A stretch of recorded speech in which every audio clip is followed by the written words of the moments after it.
अच्छा, स्टार्ट करते हैं अब। लास्ट क्लास में एक ये पॉइंट मिस हो गया था, इस पे बात कर लेते हैं। बाकी सारा कुछ हो गया था कि offeror can't stipulate that he will consider silence as acceptance. जो बंदा एक ऑफर भेज रहा है यानी कि ऑफरर है, वो ये नहीं कह सकता ऑफरी को कि यार मैं तुम्हें ऑफर भेज दी है, अगर तुम्हारा कोई जवाब नहीं आया यानी कि तुम साइलेंट रहे तो मैं कंसीडर करूंगा कि यार ये एक्सेप्टेंस है। ठीक है, तो ऐसी एक्सेप्टेंस नहीं होती। इससे रिलेटेड एक केस है, उसको डिस्कस कर लेते हैं। Felthouse versus Bindley. ठीक है, फेल्ट हाउस जो है वो क्लेमेंट है, और जो दूसरा बंदा होता है वो डिफेंडेंट होता है बाइंडली। ठीक है, जो नहीं कि जो अपने आप को डिफेंड कर रहा है। तो 1863 का रियल लाइफ केस है जिसमें एक बंदा था फेल्ट हाउस। ठीक है, उसने अपने नेफ्यू को कहा कि यार जो तुम्हारे पास हॉर्स है ना, मुझे वो चाहिए। उसने लिखा कि उसने कहा कि जी the Clement wrote his nephew and stated that in this letter that he assumed the house was his for 30 pound 15 cents if he did not receive a response from his nephew। तो uncle जिनका नाम felt house था, उन्होंने नेफ्यू को letter लिखा। उसमें उन्होंने कहा कि मुझे तुम्हारे ये वाला घोड़ा चाहिए। ठीक है, और मैं ये एज्यूम करूंगा कि अगर तुमने मुझे रिस्पॉन्ड नहीं किया तो तुमने मुझे एक्सेप्टेंस है, ठीक है, तुम मुझे घोड़ा दोगे। ठीक है, अब नेफ्यू ने रिस्पॉन्ड नहीं किया अंकल को। ठीक है, नेफ्यू डिडंट रिप्लाई, उसने रिस्पॉन्ड तो नहीं किया, लेकिन उसकी इंटेंशन थी अंकल को देने की। तो उसने डिफेंडेंट यानी कि जिस बंदे पे अंकल ने केस किया बाइंडी, वो नेफ्यू नहीं है, वो कोई और बंदा है। वो कौन है मैं बताता हूँ। तो नेफ्यू ने भांजे ने कहा अपने, उसने जो घोड़ा था उसको ऑक्शन में वो देने वाला था ना भांजा, तो उसने उस ऑक्शनियर को कहा कि यार ये जो आप बेसिकली जो मेरा फार्म से रिलेटेड चीजें बेच रहे हो, इसमें से जो घोड़ा है उसको विदहोल्ड कर दो, क्योंकि वो जो है मेरे अंकल को चाहिए। ठीक है, तो ये था केस के फैक्ट्स। अब हुआ ये कि गलती से जो डिफेंडेंट यानी कि ऑक्शनीर था बाइंडली, उसने गलती से वो घोड़ा जो है वो पुट अप कर दिया ऑक्शन में और वो बिक गया। अब जो अंकल थे उन्हें गुस्सा चढ़ा तो उन्होंने सू कर दिया डिफेंडेंट को और कहा कि जी तुम मुझे डैमेजेस पे करो। केस क्लियर है। जी जी। अब कोर्ट ने क्या कहा, कोर्ट ने वही कहा जो मैंने आपको बोला था कि आप ऑफरर ये नहीं कह सकता कि acceptance silence is an acceptance, कि अगर आपका कोई रिस्पॉन्स नहीं आया, साइलेंट रहे आप, तो मैं ये एज्यूम करूंगा तो एक्सेप्टेंस है। तो अगर ये चीज है ही नहीं तो एक्सेप्टेंस हुई ही नहीं, एक्सेप्टेंस हुई नहीं तो कॉन्ट्रैक्ट हुआ ही नहीं। तो अंकल जो है वो केस नहीं कर सकते थे उस ऑप्शनल पे। ठीक है, बेशक बांजे की इंटेंशन थी कि वो हॉर्स अंकल को देगा, लेकिन क्योंकि एक्सेप्टेंस नहीं हुई थी, acceptance is not effective until it is communicated, so there was no binding contract। तो अंकल जो है उसको सू नहीं कर सकते थे, उस पर केस कर ही नहीं सकते थे। क्लियर है पॉइंट। अब हम मूव करते हैं अपना जो नेक्स्ट टॉपिक है उस पे, कंसिडरेशन। ठीक है, अब हमने स्टार्ट में बात की थी फर्स्ट लेक्चर में कि कॉन्ट्रैक्ट के वैलिड होने के लिए कुछ एलिमेंट्स होते हैं। नंबर वन थी एग्रीमेंट जिसमें ऑफर और एक्सेप्टेंस थी, जो कि हमने कर ली। उसके बाद आती थी चीज कंसीडरेशन। अब कंसीडरेशन क्या होती है उसमें बात करते हैं। इट इज एन एक्ट और promise of it by one party. ये कोई एक्ट है किसी चीज को करना, या एक एक पार्टी ने किसी चीज से करने का वादा किया हुआ है against the price of promise made to him by other party. दूसरी पार्टी ने उसको प्रॉमिस किया हुआ है कि यार तुम अगर ये काम मुझे करके दोगे तो उसके अगेंस्ट तुम्हें मैं पैसे दूंगा। तो ये कंसीडरेशन कहलाती है। यानी कि एक पार्टी की तरफ से कंसीडरेशन क्या होगी, एक काम को करना या एक काम जो उसने करना है उसका वादा करना। ठीक है, और दूसरी पार्टी की तरफ से कंसीडरेशन क्या होगी, पैसे देना। जैसे आप और मेरे दरमियान कॉन्ट्रैक्ट हुआ है, ठीक है, मैंने आपको अपनी गाड़ी बेचनी है 10 लाख रुपए की। ठीक है, तो मेरी तरफ से कंसीडरेशन क्या है, ये प्रॉमिस कि मैं आपको गाड़ी बेचूंगा, और आपकी तरफ से कंसीडरेशन क्या है कि आप मुझे 10 लाख रुपए देंगे। ठीक है, तो ये चीज कंसीडरेशन कहलाती है कि एक पार्टी की तरफ से कोई प्रैक्टिकल काम या एक काम करने का प्रॉमिस, और दूसरी पार्टी की तरफ से उसके अगेंस्ट जो है कोई प्राइस, ये कंसीडरेशन कहलाती है। ठीक है, क्लियर है कंसीडरेशन। दोबारा रिपीट कीजिएगा। कंसीडरेशन बेसिकली होता है कि किसी काम को करना या किसी के काम को करने का वादा करना, किस चीज के अगेंस्ट, पैसों के अगेंस्ट। ठीक है, यानी कि एक कॉन्ट्रैक्ट है उसमें कंसीडरेशन का होना जरूरी है। मैंने अगर आपको ऑफर किया है, मैंने आपको ऑफर किया कि यार मैं आपको अपनी गाड़ी सेल करूंगा फॉर 10 लाख रुपीज, आपने वो एक्सेप्ट कर दी। ठीक है, अब कंसीडरेशन क्या हुई, मेरी तरफ से जो कंसीडरेशन ये हुई कि यार जो मैंने प्रॉमिस किया आपको कि मैं आपको अपनी गाड़ी दूंगा, ये कंसिडरेशन होगी, यानी कि कोई एक्ट या प्रॉमिस एक एक्ट को करने का, मेरी तरफ से ये कंसिडरेशन होगी। आपकी तरफ से क्या कंसिडरेशन हुई? The price, price of promise, जो मैंने आपसे वादा किया है उसके आप मुझे पैसे जो दे रहे हो, जो 10 लाख रुपए आप मुझे दोगे, तो वो आपकी तरफ से कंसिडरेशन होगी। तो ये चीज कंसिडरेशन कहलाती है। सही है। जी जी। हर सिंपल कॉन्ट्रैक्ट के साथ कंसिडरेशन का होना जरूरी है, लेकिन जो कॉन्ट्रैक्ट बाय डीड होते हैं, यानी कि जिन कॉन्ट्रैक्ट को प्रॉपरली विटनेस होता है, विटनेस किया जाता है और उस पे सिग्नेटरीज होते हैं, तो वो उसके लिए जरूरी नहीं है कंसिडरेशन। अगर एग्रीमेंट में लिखा हुआ है कि यार कंसिडरेशन वहां पर भी चाहिए, तब आपने करनी है, अदरवाइज नहीं करनी। ये पॉइंट जैसा आपने याद रखना है। अब कंसिडरेशन दो तरह की होती है। एक होती है executory consideration, when there is exchange of promise to do something in future, जहां पर आप जो प्रॉमिस कर रहे होते हो बेसिकली कि मैं कुछ काम फ्यूचर में करूंगा, ठीक है। इसकी सिंपली सी एग्जांपल होती है cash on delivery. Cash on delivery में ये होता है कि जो कंसिडरेशन है वो इन फ्यूचर आप दोगे, ठीक है। यानी कि जो पेमेंट है वो आप बाद में करोगे, डिलीवरी आएगी तब आप पेमेंट करोगे, यानी कि ये जो कंसिडरेशन आप फ्यूचर में करोगे, तो ऐसी कंसिडरेशन को आप एग्जीक्यूटरी बोलते हो। एग्जीक्यूटेड का मतलब होता है कि जिस टाइम कॉन्ट्रैक्ट होता है ना, उसी टाइम आप कंसिडरेशन कर देते हो। सिंपल सी मिसाल ये है कि आप किसी शॉप पे गए, शॉप पे आपने पैसे दिए, वहां से उसी वक्त चीज ले ली, तो आपकी तरफ से पैसे, दुकानदार की तरफ से वो चीज कंसिडरेशन होगी, तो उसी टाइम पे एग्जीक्यूट होगी, ठीक है। तो ये एग्जीक्यूटेड कंसिडरेशन है। एग्जीक्यूटरी का मतलब ये है कि ये जो प्रॉमिस आपने किया है किसी भी काम करने का, वो इन फ्यूचर होगा। जैसे बेसिकली आपने एक कॉन्ट्रैक्ट कर लिया कि फ्यूचर में, कि 14 दिनों बाद जो है ना मुझे ये सामान चाहिए, उसके अगेंस्ट मैं आपको पैसे दूंगा। तो ये 14 दिनों बाद है ना, फ्यूचर में है। फ्यूचर में आपको सामान डिलीवर होगा और फ्यूचर में आप उसके अगेंस्ट पैसे दोगे, यानी कि ये कंसिडरेशन अभी एग्जीक्यूट होगी, तो ये एग्जीक्यूटरी कंसिडरेशन कहलाती है। क्लियर है दोनों? जी जी। चाहिए। अब इसके बाद आगे मूव करते हैं, सफिशिएंट कंसीडरेशन। ये बड़ी इंपॉर्टेंट ये टॉपिक है, इसको आपने समझना है। लॉ कहता है कि जो कंसीडरेशन है वो सफिशिएंट हो। Consideration must be sufficient but not need to be adequate. Adequate का मतलब होता है इक्वल। कि लॉ कहता है कि जो कंसीडरेशन होनी चाहिए ना वो सफिशिएंट होनी चाहिए, बेशक दो तरफा इक्वल ना हो, ठीक है। मैं अभी इसकी आपकी एग्जांपल भी आगे दूंगा, आपको समझाऊंगा, लेकिन ये वर्ड आपने याद रख लेना है कि consideration must be sufficient. Sufficient होनी चाहिए, बेशक बराबर ना हो दोनों पार्टीज की। सफिशिएंट का मतलब ये होता है कि उसकी कोई ना कोई मॉनिटरी वैल्यू हो, ठीक है, there must be some monetary value to it, must be capable in law of amounting to consideration. Law के अकॉर्डिंगली जो है वो चीज कंसिडरेशन कहलाती हो, ठीक है। अब ये केस स्टडी से मैं समझाता हूँ आपको, इसको आपने समझना है। अब कंसिडरेशन, मैंने आपको कहा है कि consideration must be sufficient but need not to be adequate. Consideration sufficient होनी चाहिए, एडिक्वेट यानी कि बराबरी का होना जरूरी नहीं है। अब यहाँ पर एक केस है 1842 का, कि एक विडो थी, उस उसने जो है एक हाउस को लीज किया हुआ था 1 पाउंड अ ईयर रेंट पे। अब 1 पाउंड अ ईयर जो कंसिडरेशन है, वो तो मतलब आप एज्यूम करें कि 1 साल का 1 पाउंड रेंट कहाँ होता है, इससे ज्यादा होना चाहिए ना। उसमें केस ही बेसिकली यही हुआ था कि फ्यूचर में जो जिनका घर था उन्होंने जो जिसने लीज किया था, फ्यूचर में जो जिन जिन जो हाउस ओनर्स थे, उनके आगे जो बच्चे थे, उन्होंने इस पे बेसिकली कर दिया केस कि यार ये जो लीजिंग अमाउंट है ये तो बहुत कम है, यानी कि जो कंसिडरेशन इसने दी है 1 साल का, ये 1 पाउंड रेंट दे रही है, ये तो नहीं है ना, लॉ के अकॉर्डिंगली तो कंसिडरेशन नहीं होना चाहिए। लेकिन जब कोर्ट में ये बात गई तो जज ने कहा कि consideration should be sufficient but not need to be equal.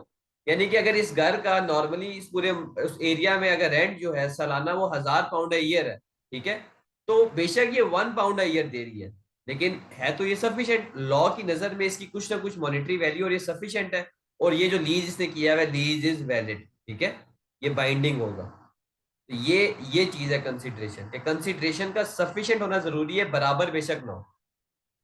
ये क्लियर है ये पॉइंट? जी दूसरी चीज क्या थी कि must be capable in law of amounting to consideration, कि लॉ की नजर में वो कंसिडरेशन भी कहलाए। अब यहाँ पर एक केस है कि son's promise to stop complaining did not amount to consideration, कि अगर एक बाप बेटे के दरमियान कोई भी ये केस कोई भी केस के उन्होंने फैक्ट्स हेल्ड नहीं दिए हुए, लेकिन जस्ट वो समरी बताई हुई है कि अगर एक बेटे ने बाप से कोई वादा किया हुआ है किसी चीज के अगेंस्ट कि यार बेटे ने बाप से वादा किया कि यार मैं कंप्लेन नहीं करूंगा, तो ये कोई बेटे की तरफ से कंसिडरेशन ना होगी, ठीक है। लॉ की नजर में कोई कंसिडरेशन नहीं होगी, क्यों? क्योंकि इसकी कोई मॉनिटरी वैल्यू नहीं है। अब आगे मूव करते हैं। कंसिडरेशन के कुछ रूल्स हैं। Number 1 rule, pass consideration is insufficient and therefore invalid. जो कंसिडरेशन पास्ट में हो चुकी है वो इनसफिशिएंट होगी और उसकी लॉ की नजर में कोई अहमियत नहीं होगी। केस से समझाता हूं आपको। एक माँ और उसके 3 बच्चे थे, ठीक है, वो साथ एक घर में रहते थे। एक जो बेटा था बड़ा, और उसकी बेगम ने डेकोरेशन की घर में, ठीक है, डेकोरेशन की घर में डेकोरेशन कर दी। फॉर एग्जांपल डेकोरेशन का खर्चा जो है वो 1000 पाउंड आ गया। 1951 का केस है। अब जो जिन लोगों ने, मियाँ बीवी जो थे बेसिकली, जो बड़ा बच्चा था और उसकी बीवी थी, उन्होंने फिर बाद में जो दूसरे 2 बच्चे थे उनसे एक डॉक्यूमेंट साइन करवाया। उन्होंने कहा कि यार आप जो है ना डेकोरेटिंग कॉस्ट में जो खर्चा हुआ है वो आप हमें, आपकी जितनी अमाउंट बनती है वो दो, ठीक है। अब बेसिकली उन बच्चों ने मना कर दिया, रिफ्यूज कर दिया कि हम पैसे नहीं देंगे। कोर्ट में बात गई तो कोर्ट ने कहा भाई कि जो तुम्हारी कंसिडरेशन थी, तुम्हारी कंसिडरेशन क्या थी कि तुमने जो डेकोरेशन की थी हाउस की और इसके अगेंस्ट तुम्हें पैसे इनसे क्लेम किए थे, लेकिन जो तुम्हारी कंसिडरेशन थी वो तो तुमने पहले कर ही दी, वो काम तो तुमने पहले परफॉर्म कर ही दिया। एक्ट जो है वो तुमने पहले ही परफॉर्म कर दिया। प्रॉमिस तुमने बाद में लिया, एग्रीमेंट इनसे बाद में लिया, एक्ट तुमने पहले ही कर दिया। तो जो तुम्हारी तरफ से कंसिडरेशन थी वो पास्ट की थी। तो पास्ट कंसिडरेशन इनसफिशिएंट होती है और वैलिड नहीं होती। इसीलिए ये लोग बाउंड नहीं है तुम्हें पैसे देने के लिए। ये बात क्लियर है? ये पॉइंट जी जी सही है। अब इसके आगे भी एक्सेप्शन है। However, past consideration can be considered valid in business situation. Business situation में जो है पास्ट कंसिडरेशन को आप वैलिड कह सकते हो, ठीक है। अब उसका भी एक केस है। इसको मैं आपको, ये केस है लेकिन ये थोड़ा टेक्निकल लैंग्वेज यूज की है, मैं आपको आसानी से समझाता हूँ, ठीक है। ये रिकेसिस पेटेंट का 1892 का केस है। अब इसमें था ये कि एक बंदा था, सी। सी जो है वो मैनेज कर रहा था पेटेंट, आप ये समझ, जब सॉफ्टवेयर मैनेज कर रहा था ए और बी के। सी जो है वो सॉफ्टवेयर मैनेज कर रहा था ए और बी। ए और बी 2 ओनर्स थे उस पेटेंट के, उस सॉफ्टवेयर के, ठीक है। अब सी ने जो है डेवलपमेंट में इनकी मदद की थी, ठीक है। सी ने ये सॉफ्टवेयर को बनाने में ए और बी की मदद की थी। ए और बी ने कहा था कि यार तुम्हें जो है ना इस सॉफ्टवेयर को यूज करते हुए हमें जो बेनिफिट हुआ ना, उसमें से 1/3 हम तुम्हें देंगे, ठीक है। जो तुमने हमारी मदद की है, इसको इन्वेंट किया है, डेवलप किया है, तो इन फ्यूचर जो है हम तुम्हें जो भी तुम मतलब हमें बेनिफिट हुआ उसका 1/3 शेयर देंगे। ये समझ आया आपको? जी जी सही है। अब हुआ ये कि बाद में ये मुकर गए। बाद में ये दोनों मुकर गए। उन्होंने कहा तुमने ये काम तो कर लिया है, पास्ट हो चुकी है, ठीक है, मतलब ये चीज तो पास्ट में चली गई है, तो तुमने ऑलरेडी इन्वेंट करके हमारी डेवलपमेंट भी कर दी, ठीक है, तो तुम्हारी कंसिडरेशन तो पास्ट की होगी। अब जाहिर सी बात है उस बंदे ने फिर कोर्ट में केस किया। तो कोर्ट ने कहा कि हाँ, इस बात में कोई डाउट नहीं है कि ये कंसिडरेशन पास्ट की थी, कि उस बंदे ने पहले ये काम कर लिया था, डेवलपमेंट अमेंडमेंट कर ली थी और प्रॉमिस ये बाद में हुआ था कि हम तुम्हें 1/3 शेयर देंगे, ठीक है। लेकिन क्योंकि ये चीज बिजनेस सिचुएशन में हुई थी तो इसीलिए ये सफिशिएंट होगी। क्लियर?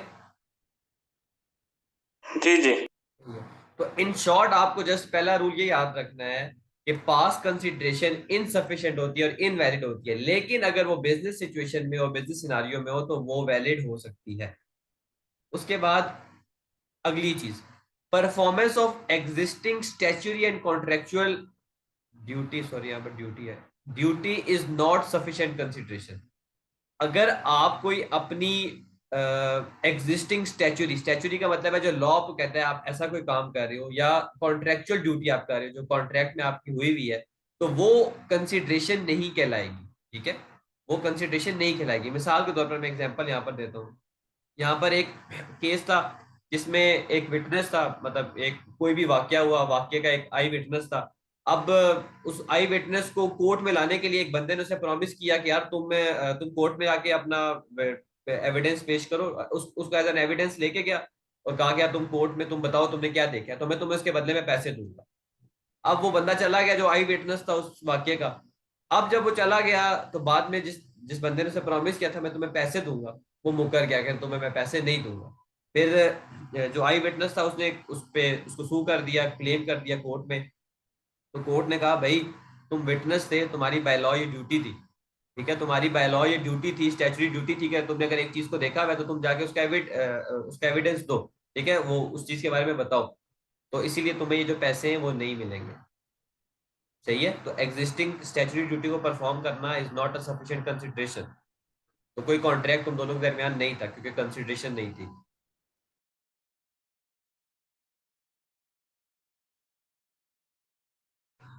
क्लियर है पॉइंट? जी जी। इसी तरह कॉन्ट्रेक्चुअल ड्यूटी जो आपकी एग्जिस्टिंग है उसको करना सफिशिएंट कंसिडरेशन नहीं होता। अब यहाँ पर भी एक रियल लाइफ केस है 1809 का। एक कैप्टन था, उसने प्रॉमिस किया कि यार जो वेजेस है, जो तनख्वाह शनख्वाह बनेगी उसमें से मैं तुम्हें एक्स्ट्रा पैसे दूंगा। किन लोगों को? डिजर्टिंग सीमैन। डिजर्टिंग सीमैन का मतलब वो है कि वो सेलर्स जो कि ड्यूटी को छोड़ रहे थे, यानी कि शिप को सेल करना था तो वो लोग जा रहे थे कि हम ये काम नहीं करेंगे, ठीक है। तो कैप्टन ने उनसे कहा कि यार तुम जो है मेरी मदद करो शिप को सेल करने में, ठीक है, तुम लोग ना हिस्सा छोड़ के जाओ। 1809 की बात है, ठीक है, बहुत आप अंदाजा लगा लें, रियल लाइफ केस है। तो जाहिर सी बात है कैप्टन है, उसने शिप को अपनी डेस्टिनेशन पे सेल करना था। यहाँ पर ये जो स्टाफ और ड्यूटी थे ये कह रहे थे कि हम ड्यूटी नहीं करते, हम छोड़ रहे हैं ड्यूटी, ठीक है। तो कैप्टन ने उनसे वादा किया कि यार तुम लोग की ड्यूटी ना छोड़ो, तुम ये शिप को जो हमारी डेस्टिनेशन है वहां पर तक वहां पर लेके जाओ, तो मैं तुम्हें रिवॉर्ड दूंगा, ठीक है। अब हुआ ये कि उन लोगों ने ड्यूटी नहीं छोड़ी, वो शिप को अपनी डेस्टिनेशन पे वो पहुंचा दिया उन्होंने। और बाद में उन्होंने कैप्टन से कहा कि जी आपने जो रिवॉर्ड कहा था वो दो। कैप्टन मुकर गया, उसने कहा कि मैं रिवॉर्ड नहीं दूंगा। इन लोगों ने केस कर दिया कैप्टन पे। तो जब कोर्ट में बात की तो जज ने कहा भाई ये जो शिप को सेल करवाना था, ये तो तुम्हें जो नॉर्मल पैसे मिल रहे थे, तनख्वाह मिल रही थी, ये तो तुम्हारी कॉन्ट्रेक्चुअल ड्यूटी थी, ठीक है, ये तो तुम्हारी कॉन्ट्रेक्चुअल ड्यूटी थी, तो तुम तो अपनी सिर्फ नॉर्मल कॉन्ट्रेक्चुअल ड्यूटी कर रहे थे। तो ये तो कॉन्ट्रैक्ट तुम्हारा था ही नहीं। क्यों? क्योंकि इसमें कोई कंसिडरेशन तुम्हारी तरफ से थी ही नहीं। जो काम तुम कर रहे थे, यानी कि कंसिडरेशन एक तरफ से एक्ट होता है ना, जो एक्ट तुम कर रहे थे वो तो तुम्हारी कॉन्ट्रेक्चुअल ड्यूटी थी। तो इसीलिए जो है तुम एलिजिबल नहीं हो जो प्रॉमिस आपको कैप्टन ने किया था उसके लिए। क्लियर ये बात? जी जी। सही है। तो पहला रूल हमने देख लिया कि अगर आप एक एग्जिस्टिंग स्टैच्यूरी या कॉन्ट्रेक्चुअल ड्यूटी कर रहे हो तो वो सफिशिएंट कंसिडरेशन नहीं है, कंसिडरेशन में वो काउंट नहीं होगी। लेकिन इस रूल की तीन एक्सेप्शंस है। इस रूल की तीन एक्सेप्शंस है, तीन केस ऐसे हैं जहां पर ये चीज जो है आपकी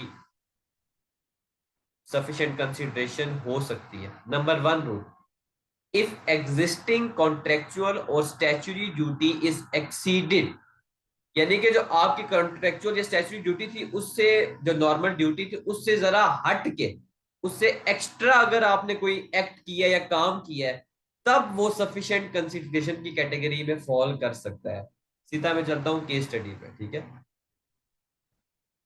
यहाँ पर दो केस स्टडीज हैं, एक पहले इस पे डिस्कस कर लेते हैं। वैसा ही केस है जिस तरह के हमने पहले शिप रिलेटेड ही था कि डिजर्शन का मतलब है लोग शिप को छोड़ के जा रहे थे, ठीक है। और क्यों जो छोड़ के जा रहे थे? क्योंकि जो शिप थी, बेसिकली वेसल का मतलब शिप है, वो अनसीवर्दी थी, यानी कि मुश्किल था उसको सी पे चलाना। क्यों? क्योंकि लोग जा रहे थे और वो अंडरमैन थी, स्टाफ कम था, तो उसको चलाना, उसको डेस्टिनेशन पे पहुंचाना मुश्किल था, ठीक है। अब कैप्टन ने क्या किया कि ऑलरेडी स्टाफ कम था, तो कैप्टन ने कहा कि जी मैं तुम लोगों को एक्स्ट्रा पे ऑफर करूंगा अगर तुम लोग जो रह गए हो पीछे लॉयल रहो मेरे साथ और शिप को डेस्टिनेशन पे लेके जाओ। फॉर एग्जाम्पल 50 लोग थे शिप के, तो अब अंडरमैन होगी 10 लोग रह गए, ठीक है। तो कैप्टन ने 10 लोगों से कहा कि यार तुम लोग जो है मेरी हेल्प करो, लॉयल रहो, शिप को डेस्टिनेशन तक लेके जाओ, तो मैं तुम्हें क्या दूंगा? एक्स्ट्रा पे दूंगा। अब उन लोग वो लोग लॉयल रहे, 10 बंदों ने 50 बंदों के बराबर का काम किया, इसका मतलब एक्स्ट्रा काम किया होगा। और जब शिप डेस्टिनेशन पे पहुंच गई तो उन्होंने कैप्टन से कहा कि भाई हमें हमें हमारी एक्स्ट्रा पे दो। कैप्टन ने कहा कि यार तुम लोग तो अपनी कॉन्ट्रेक्चुअल ड्यूटी कर रहे थे तो मैं तुम्हें नहीं दूंगा। इन लोगों ने कर दिया केस और कोर्ट में बात की। तो कोर्ट ने क्या कहा, जज ने यही कहा कि अगर जो आपकी एग्जिस्टिंग ड्यूटी है उसको आप एक्सीड कर रहे हो तो सफिशिएंट कंसिडरेशन होगी। तो जज ने कैप्टन से कहा कि 10 बंदे 50 लोगों का काम कर रहे थे, तो इसका मतलब है वो डेफिनेटली अपनी एग्जिस्टिंग कॉन्ट्रेक्चुअल ड्यूटी को एक्सीड कर रहे थे। तो तुमने जो उन्हें प्रॉमिस किया है एक्स्ट्रा पैसों का वो तुम उनको दोगे। सही है? क्लियर है ये बात? जी जी। सही है। ये दूसरा केस भी इसी किस्म का है कि एक स्टैचुटरी ड्यूटी होती है पुलिस की प्रोटेक्शन प्रोवाइड करना। इसी तरह एक कोई हाई प्रोफाइल कंपनी थी, उनको उन्होंने पुलिसमैन प्रोवाइड किए हुए थे। उन लोगों ने उन प्रोटेक्शन के लिए 20 पुलिसमैन प्रोवाइड किए हुए थे, जो पुलिस लोकल पुलिस थी उन्होंने। अब जो हाई प्रोफाइल लोग थे, कंपनी थी, उन्होंने कहा कि यार हमें जो है एक्स्ट्रा पुलिसमैन चाहिए, ठीक है। यानी कि आपने हमें सिर्फ पुलिसमैन 20 प्रोवाइड किए हुए, और जाहिर सी बात है बाय लॉ जो हाई प्रोफाइल लोग होते हैं उनकी सेफ्टी या प्रोटेक्शन के लिए पुलिस को प्रोवाइड किया जाता है। जहाँ पर मसला होता है पुलिस वहां पर होती है, ये तो स्टैट्यूटरी ड्यूटी है। अब 20 पुलिसमैन थे। इन लोगों ने कहा कि यार हमें एक्स्ट्रा पुलिसमैन चाहिए। अब जो इंचार्ज था, सुपरिटेंडेंट था पुलिस का, उसने कहा कि यार 20 तो ऑलरेडी हैं, अगर आपको एक्स्ट्रा ऑफिसर्स चाहिए तो आपको एक्स्ट्रा रेम्यूनरेशन देनी पड़ेगी। इसकी तो आप कोई पे नहीं कर रहे क्योंकि हमारी स्टैट्यूटरी ड्यूटी है आपको प्रोटेक्शन प्रोवाइड करना। लेकिन अगर आपको अगर डबल बंदे अब चाहिए तो आपको रेम्यूनरेशन प्रोवाइड करनी पड़ेगी हमें, यानी कि एक्स्ट्रा बंदे अगर आपको चाहिए तो एक्स्ट्रा बंदों की एक्स्ट्रा पे आपको प्रोवाइड करनी पड़ेगी। तो यही फिर उन्होंने जो ग्लास ब्रोस लिमिटेड थे, इन्होंने सू कर दिया इनको, काउंटी काउंसिल वालों को कि यार ये तो इनका काम है, स्टैट्यूटरी ड्यूटी है कि हमें प्रोटेक्शन प्रोवाइड करें, तो ये तो हमसे पैसे क्लेम करें। तो जज ने भी यही कहा कि इनका काम है आपकी प्रोटेक्शन करना, इन्होंने उसके लिए जो एक रीजनेबल पुलिस ऑफिसर्स हैं वो उधर आपके पास प्रोटेक्शन के लिए छोड़े हुए। लेकिन अगर आपको डबल चाहिए, एक्स्ट्रा चाहिए, तो एक्स्ट्रा वालों के लिए जो रेमुनरेशन ये मांग रहे हैं पुलिस काउंसिल वाले, वो आपको देनी पड़ेगी, क्योंकि वो अपनी जो बेसिकली ड्यूटी है उसको एक्सीड कर रहे हैं ना, स्टैट्यूटरी ड्यूटी को एक्सीड कर रहे हैं। क्लियर है ये केस? जी जी।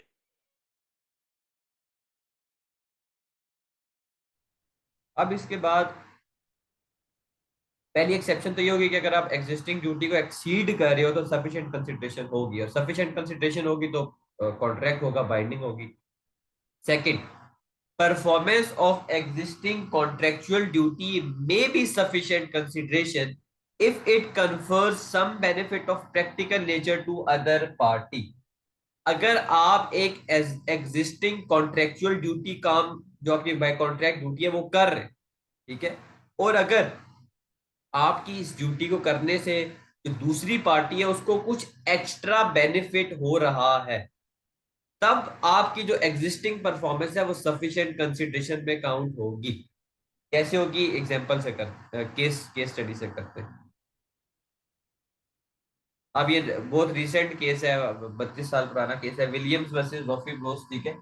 अब विलियम जो है बेसिकली वो कारपेंटरी का काम करता था, क्लेमेंट है जिसने क्लेम किया, ठीक है।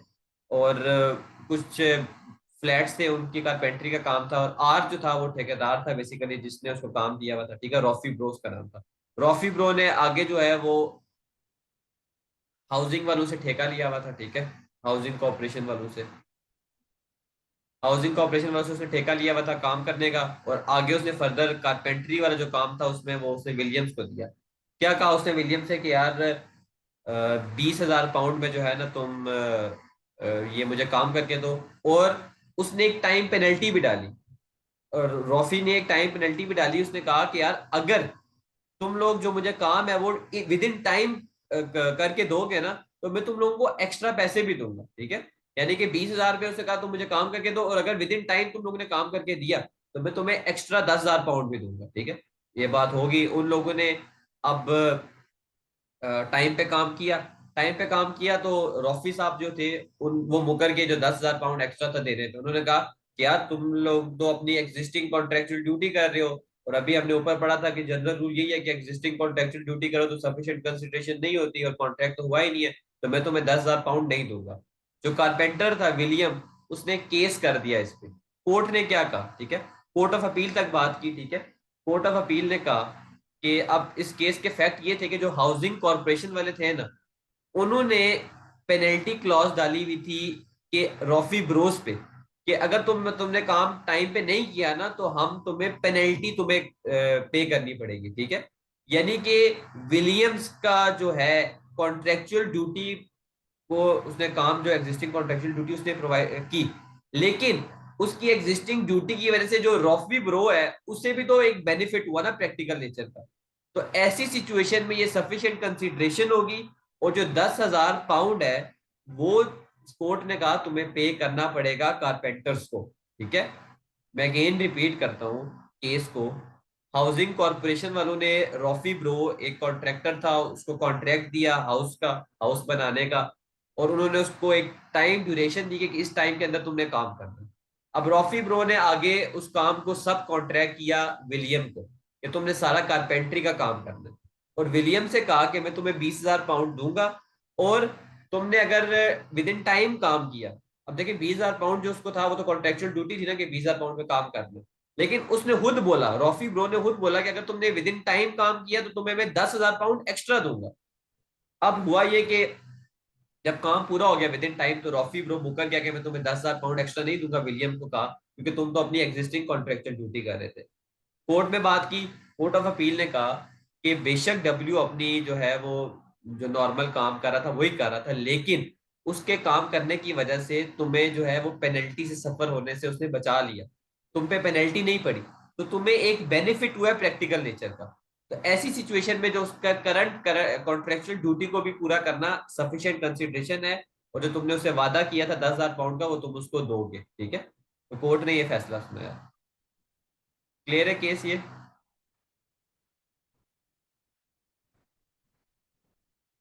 ये केस क्लियर है, कंफ्यूजन है तो पूछ लो।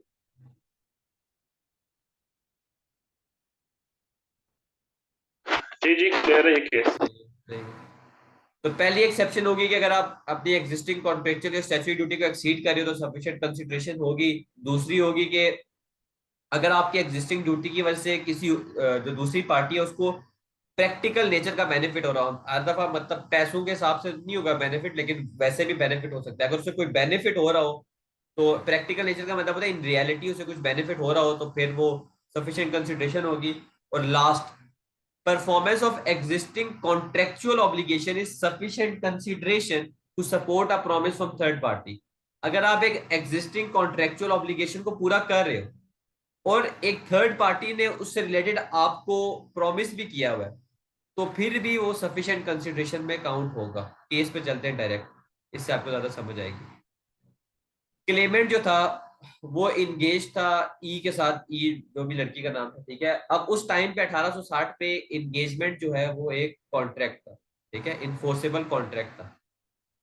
इंगेजमेंट जो है वो कॉन्ट्रैक्ट था, यानी कि एक कॉन्ट्रैक्ट था कि आप उस लड़की से इन फ्यूचर शादी करोगे, तो ऑब्लिगेशन थी, कॉन्ट्रेक्चुअल ऑब्लिगेशन थी। अब क्लेमेंट एक लड़की से उसकी इंगेजमेंट हुई थी, क्लेमेंट के अंकल ने कहा कि यार मैं तुम्हें अपनी जिंदगी में हर साल 150 पाउंड दूंगा जब तक तुम्हारी इनकम जो है ना 600 पाउंड पर एनम तक नहीं जाती, ठीक है, अगर तुम जो है ई से शादी करो, ठीक है। मैं दोबारा रिपीट करता हूँ कि क्लेमेंट जो था वो एक लड़की से इंगेज हुआ हुआ था। क्लेमेंट के अंकल ने उसको लेटर लिखा और कहा कि मैं तुम्हें 150 पाउंड हर साल दूंगा जब तक तुम्हारी इनकम 600 पाउंड नहीं हो जाती पर एनम, अगर तुम ई से शादी करो। अब आपने समझना है इस बात को कि ई से शादी करना उसकी एग्जिस्टिंग कॉन्ट्रेक्चुअल ऑब्लिगेशन है। 1860 में अगर आपने किसी से एंगेजमेंट की हुई है तो वो कॉन्ट्रेक्चुअल ऑब्लिगेशन है कि आपने उससे शादी कर दी है। तो ई से शादी करना ऑलरेडी उसकी कॉन्ट्रेक्चुअल ऑब्लिगेशन है, लेकिन कॉन्ट्रेक्चुअल ऑब्लिगेशन को फुलफिल करते हुए वो तीसरी पार्टी का प्रॉमिस को भी सपोर्ट कर रहा है, यानी कि उसका जो वादा है उस पर पूरा उतर रहा है, तो फिर सफिशिएंट कंसिडरेशन होगी, ठीक है। अब आगे केस को पढ़ते हैं। अब अंकल ने ऐसा ही किया कि शुरू में तो वो पैसे बेसिकली उसने 6 महीने शायद वो जिंदा रहा, उसमें से 2 महीनों के तो उसने पैसे दिए। अब जो क्लेमेंट था लड़का था उसने अब रिमेनिंग जो अमाउंट थी 4 महीनों की वो अंकल की डेथ होगी तो जो रिमेनिंग 4 महीनों की अमाउंट जो थी वो उसने क्लेम करना चाहिए, या 4 साल की जो भी थी जितनी भी अमाउंट थी आउटस्टैंडिंग की वो जो अंकल के रिप्रेजेंटेटिव थे उनसे क्लेम करना चाहिए। तो उन लोगों ने कहा, रिप्रेजेंटेटिव में अंकल के हो सकते हैं वाइफ हो या सन हो जो भी हो, तो इसने क्लेमेंट ने कहा कि यार उन्होंने ऐसे मेरे साथ प्रॉमिस किया हुआ था, तो तुम लोग जो है मुझे जो रिमेनिंग अमाउंट मेरी बनती है वो दे दो। तो उन्होंने मना कर दिया, तो क्लेमेंट ने कोर्ट में जाके केस कर दिया। तो कोर्ट ने कहा कि सफिशिएंट कंसिडरेशन है, क्योंकि इस बंदे ने बेशक कॉन्ट्रेक्चुअल ऑब्लिगेशन शादी वाली पूरी करनी है, लेकिन क्योंकि ये थर्ड पार्टी के प्रॉमिस को भी सपोर्ट कर रहा है तो कंसिडरेशन होगी। और अगर कंसिडरेशन है तो कॉन्ट्रैक्ट है, अगर कॉन्ट्रैक्ट है तो जो इसकी रिमेनिंग अमाउंट बनती है वो आप उसको दो। क्लियर है ये केस? जी जी। तो ये तीन एक्सेप्शन आ गई आपकी। पहले हमने जनरल रूल पढ़ा कि परफॉर्मेंस ऑफ एग्जिस्टिंग स्टैट्यूटरी और contractual duty is not sufficient consideration, लेकिन उसकी हमने एक्सेप्शन पढ़ी कि अगर आप ड्यूटी को एक्सीड कर रही हो तो सफिशिएंट कंसिडरेशन होगी। अगर आपके कॉन्ट्रेक्चुअल ड्यूटी करने से जो दूसरी पार्टी है उसको प्रैक्टिकल नेचर का बेनिफिट हो रहा हो तब भी सफिशिएंट कंसिडरेशन होगी। और तीसरी ये है कि अगर आप के एग्जिस्टिंग कॉन्ट्रेक्चुअल ऑब्लिगेशन को फुलफिल करने से आप साथ किसी और तीसरी पार्टी के वादे को भी निभा रहे हो तब भी वो सफिशिएंट कंसिडरेशन होगी। ठीक है। अब इसमें प्रॉब्लम आ जाता है पार्ट पेमेंट प्रॉब्लम का, कि पार्ट पेमेंट प्रॉब्लम पहले होती क्या है। पार्ट पेमेंट प्रॉब्लम का मतलब ये होता है कि वैसे मेरा आपसे सवाल है कि क्या स्मॉलर सम जो है वो बड़े सम को कैंसिल कर सकते हैं। फॉर एग्जांपल मैंने आपसे 400 रुपये लेने और मैं आपको 200 रुपये दे दूं और कहूँ कि यार तुम कैंसिल कर दो 400 का 400 का कर्जा, ऐसा पॉसिबल है? नहीं। नहीं है, जनरली नहीं है पॉसिबल। पार्ट पेमेंट प्रॉब्लम यही है कि क्या जो डेट आपका ज्यादा है वो कम अमाउंट से कैंसिल हो सकता है। तो डेफिनेटली जनरल रूल यही है कि जो स्मॉलर सम की पेमेंट है वो बड़े डेट को कैंसिल नहीं करती, लेकिन कुछ एक्सेप्शंस हैं। इन एक्सेप्शंस की वजह से जो है जो छोटी अमाउंट है वो बड़ी अमाउंट को कैंसिल कर सकती है। तो ये जो एक्सेप्शंस है ये एक्स्ट्रा कंसिडरेशन में फॉल करेंगी। ठीक है। पहली एक्सेप्शन क्या है? पहली एक्सेप्शन ये है कि जहां पर थर्ड पार्टी ने पेमेंट की हो। ए ने जो है बी को दिए $500, ए ने बी को $500 दिए। 20 आपके बुरे हालात हैं, उनके पास अब इतने पैसे नहीं है कि वो ए को पैसे दे सके। ठीक है। अब हुआ ये कि एक और बी का और ए का जानने वाला था, मिडल मैन था, थर्ड पार्टी था सी। सी ने ए से कहा कि यार देखो इसके पास तो पैसे है नहीं, ये तो तुम्हें दे नहीं सकता, तो चलो इसके बिहाफ में तुम्हें जो है दे देता हूँ $300, तो तुम रख लो $300। ठीक है। तो तुम जो है इसके डेट को कैंसिल कर दो। तो ये पहली एक्सेप्शन आ गई। तो ये जो $300 है, ये जो पार्ट पेमेंट है, ये बेसिकली क्या होगी? ये एक तरह से एक्स्ट्रा कंसिडरेशन बन जाएगी कि यार ये कंसिडरेशन है, तुम जो जो आपका डेट कर्जा ज्यादा था उसको इस अमाउंट से कैंसिल कर दो। तो पहली एक्सेप्शन ये होगी कि अगर थर्ड पार्टी पेमेंट करती है तो जो छोटा सम है वो बड़े सम को कैंसिल आउट कर सकता है। क्लियर है पहली ये एक्सेप्शन? ये नहीं समझ आया, ये शुरू से नहीं समझ आया, ये कंसिडरेशन का पार्ट है। ये कंसिडरेशन का पार्ट इस तरह है ना कि पार्ट पेमेंट प्रॉब्लम में जो ये एक्सेप्शन है ना, ये एक तरह से एक्स्ट्रा कंसिडरेशन की जाती है कि अगर कॉन्ट्रैक्ट हो जाता है ना इन केस। मतलब फॉर एग्जांपल ए बाद में अगर कह दे सी से कि यार तुमने $300 दिया था मजीद $200 दो, तो वो ये नहीं कह सकेगा, क्योंकि उसने फ्रीली ये चीज ली है ना, फ्रीली उसने पैसे एक्सेप्ट किए थर्ड पार्टी से। तो जो थर्ड पार्टी से पैसे एक्सेप्ट करना वो कंसिडरेशन में आता है, तो कॉन्ट्रैक्ट हो जाएगा। और कॉन्ट्रैक्ट हो जाएगा तो जो छोटी अमाउंट है वो बड़ी अमाउंट को कैंसिल कर देगी, बाद में वो क्लेम नहीं कर सकता। सही है। जी। ए ने 20 को $500 दिए, बी के पास इतनी गुंजाइश नहीं थी कि वो ए को रिटर्न कर सके। थर्ड पार्टी एक सी आई, उसने कहा कि यार उसके पास तो इतनी गुंजाइश नहीं है, उसके बिहाफ पे मेरे पास चलो $300 है, मैं तुम्हें दे देता हूँ, तुम ये रख लो और तुम जो है ये 500 का जो कर्जा है उसका कैंसिल आउट कर दो। तो पहली एक्सेप्शन ये होगी कि अगर थर्ड पार्टी पेमेंट करती है तो जो छोटा सम है वो बड़े सम को कैंसिल आउट कर सकता है। दूसरी, कंपोजिशन विद क्रेडिटर्स। ये भी आसान है। जब कंपनी लिक्विडेट होती है, मिसाल के तौर पर कंपनी आपकी शट डाउन हो गई है, अब आपके 5 क्रेडिटर्स थे।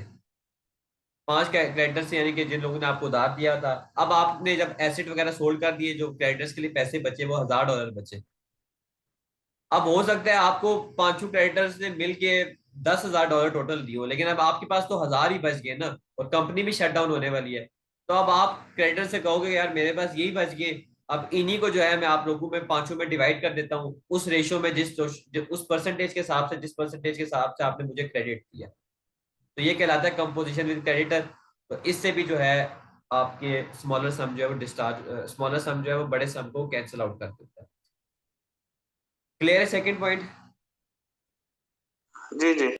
थर्ड पॉइंट है एकॉर्ड। एकॉर्ड का मतलब ये है दोनों पार्टी फ्रीली एग्री कर लें। ए ने बी को 500 दिए, बी ने उसे कहा मेरे पास गुंजाइश नहीं है, मैं तुम्हें सिर्फ 350 दे सकता हूँ, तुम वो ले लो और मेरे सारे डेट को कैंसिल आउट कर दो, तो ये अकॉर्ड कहलाता है। चौथी है सेटिस्फेक्शन। सेटिस्फेक्शन का मतलब क्या होता है? Consideration might be a payment at an earlier date, payment at different place, payment in different currency. अगर अगर आप जो है दूसरी पार्टी की सेटिस्फेक्शन के लिए आप जो पेमेंट का मेथड है या पेमेंट की डेट है या लोकेशन चेंज कर देते हो जिससे उसको फायदा हो रहा हो, तो फिर अगर आप कम अमाउंट दो तो वो बड़े अमाउंट को कैंसिल आउट कर देगी। मिसाल के तौर पर ए ने बी को 500 दिए। अब ए जो है वो बहुत दूर लोकेशन पे रहता है, ठीक है, अगर वो बी के पास दोबारा लेने जाएगा उसका ट्रैवलिंग एक्सपेंस भी लग जाएगा, सारा कुछ लग जाएगा। तो वो उसे कहेगा कि यार तुम एक काम करो, फलानी जगह पे पैसे मुझे पहुंचा दो, तुम एक काम करो मुझे $450 चलो फलानी जगह पे पहुंचा दो। तो ऐसी सिचुएशन में जो $50 है ना अ, वो मतलब एज एन एक्स्ट्रा कंसिडरेशन होगा और वो कैंसिल आउट कर देगा $500 को, ठीक है, यानी कि $450 जो है वो $500 की अमाउंट को कैंसिल आउट कर देगा। क्लियर है ये बात? जी जी। या फिर अर्लियर डेट भी हो सकता है कि अगर 500 उसने उसको दिए हुए तो एक को अगर अर्जेंट पैसे चाहिए तो उसे कहता है कि यार तुम एक काम करो, तुमने मैंने कहा था 1 महीने बाद पैसे देना, तुम मुझे 10 दिनों में पैसे दे दो, तुम मुझे 450 दे दो, तो ये भी कंसिडरेशन में आएगा। इसी तरह डिफरेंट करेंसी में पेमेंट, अगर ये कहता है कि यार तुमने मेरे से डॉलर्स में लिए थे, तुम मुझे पाउंड में दे दो लेकिन थोड़े बेशक कम दे दो, तो ये भी सेटिस्फेक्शन में आएगा। तो इन चीजों से जो है ये चीजें एक्स्ट्रा कंसिडरेशन में काउंट होती हैं और ये जो स्मॉलर सम है वो बड़े सम को कैंसिल आउट कर देता है, ठीक है। तो ये 4 एक्सेप्शन है। क्लियर है चारू? जी इसमें थोड़ा डाउट है, वो मैं क्लास के बाद आपसे पूछ लूंगा फिर ना। सही है, चलो ठीक है, ओके।